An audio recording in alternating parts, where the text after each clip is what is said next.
Мислам дека ќе се согласи и амбасадорот дека заложбите на двете земји се насочени кон одржување на традиционално пријателски односи, низ еден активен диалог и со тоа темпо ќе продолжиме и во иднина.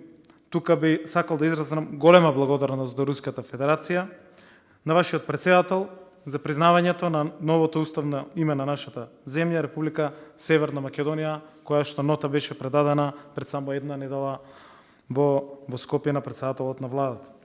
Оваа прилика ја користам повторно да кажам дека извозот на македонските земјоделско-прехранбени производи во Руската Федерација се одвива непречено, не постои никаков застој при влез во Руската Федерација на македонските камиони.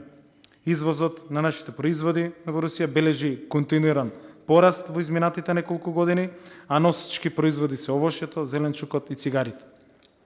Во првите месеци од оваа година, според податоците на Државниот завод за статистика, е регистрирано зголемување на целокупниот извоз за 41%, а кај земјоделско-прехранбените производи само во јануари 2019, споредбено со јануари 2018, зголемувањето на трговската размера, односно зголемувањето на извозот на нашите производи е за 90% зголем.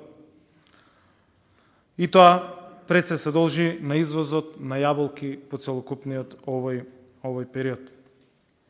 Затоа Министерството за земјоделство, шумарство и водостопанство ќе продолжи поддршката на македонските компании за промоција на нашите производи на рускиот пазар преку поддршката за нивен настап на најголемите сајми во Москва, како што се Продекспо и Светот на храната.